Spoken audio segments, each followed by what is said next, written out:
was up at Disneyland the other weekend, so of course I ended up getting a few pins. A number of these pins I was looking for, or at least hoping to find, and a few I hadn't known about before that just kind of caught my eye. Now, the excellent thing that I learned not this trip, but the trip prior up to Disneyland, is that if you have a Disney Visa card, you now get a 10% discount on all of your transactions. It used to be that you had to spend $50 before you could get that 10% discount, which especially with buying pins could be a little bit difficult because I bought these pins from at least 4 different places. You oftentimes won't find one single location that has everything that you want. So before I'd have to try and group as many things into a single transaction as I could in order to get a discount. But now if you have that Disney Visa, you can get your 10% discount on any purchase. There's no longer a minimum threshold. And that's excellent news because they always raise the price of the pins. So when you can get the discount on everything, it helps negate the price hike a little bit. But for this video, I'm going to flip the camera around to give a closer view at all the pins.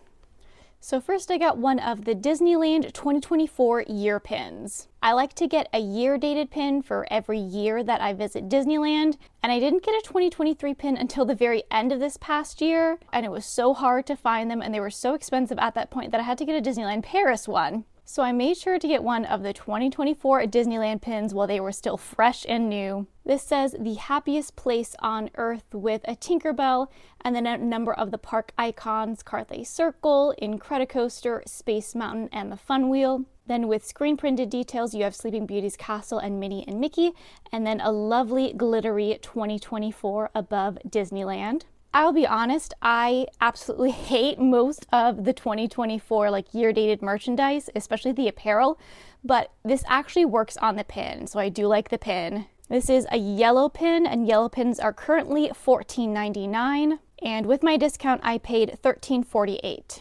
I made a short about this a number of months ago when they started doing this, but you'll see that the new pins have this little authenticity stone. It's these little faux gems that are in the shape of a Mickey head. So that's definitely not helping the price point of the pins, but hopefully it will help deter counterfeits. Here's an even closer look at that, as well as a 2024 year stamp at the back.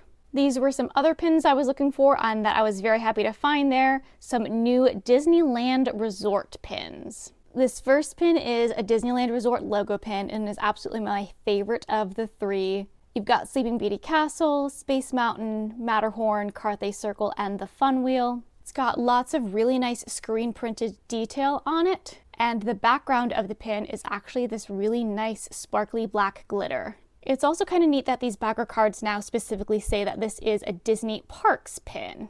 This again was a yellow pin, so that's a $14.99 retail, and I paid $13.49 for it. Then you have logo pins for Disneyland Park and then California Adventure. Disneyland Park, of course, has Sleeping Beauty Castle, and it's in a mouse ear design. And then California Adventure has that same mouse ear design with Carthay Circle. These ones are both silver pins, which current retail is $12.99. So with my discount, I paid $11.69 for each of these. I then got 2 more pins. Neither of these I was specifically looking for, but they ended up catching my eye. So I got this Goofy and Max pin that says Best Dad. It's a collection of 3 different photos together.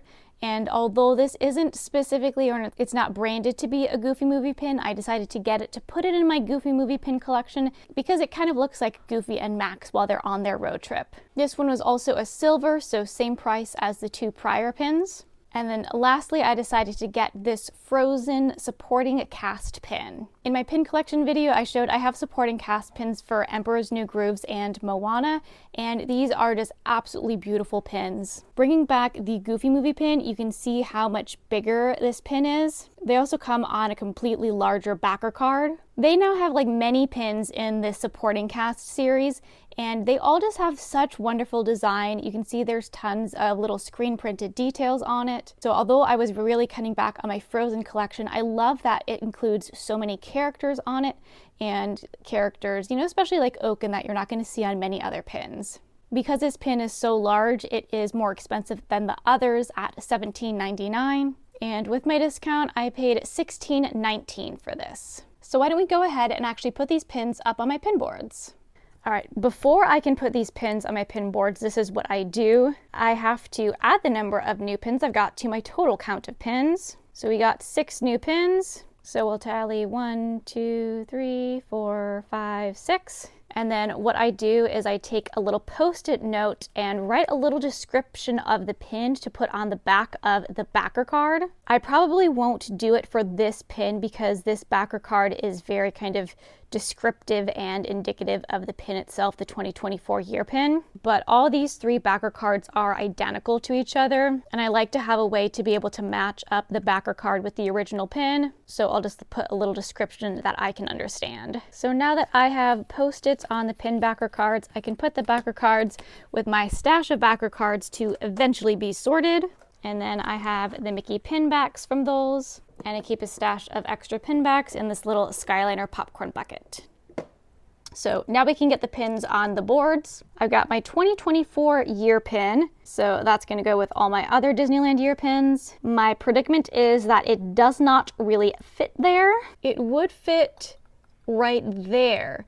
So I think I'm going to try and shift all the other year pins a little bit farther over because I don't want to have to move all of these pins around to get this to fit there. Okay, so we shifted all of the pins 1 over. Everything works out okay, and then that one fits there without having to move a whole bunch of other pins. Next, I've got these Disneyland Resort pins. The DCA pin will be easy because I have a whole section of DCA and I can easily put it there. There's like a little bit of space on the bottom that I could put just the Disneyland ones. So let's see how things work out. Put DCA there. This Disneyland pin actually fits pretty nicely there. This one is a little bit too big to fit in there. So let's check out on this side, and why don't we put that Disneyland pin right there. Goofy Movie pin is easy to do. We got plenty of space there. I'm going to put this with some of the other kind of, you know, more like camping-y road trip related ones. And that fits nicely right there. Climbed up to the board that I have my, again, very small little Frozen pin collection on. And I think I'm going to have to move some of these Moana pins over here because this is really quite a large sized pin. So Moana is out of the way here, and that should leave just enough room to put the Frozen supporting cast pin there.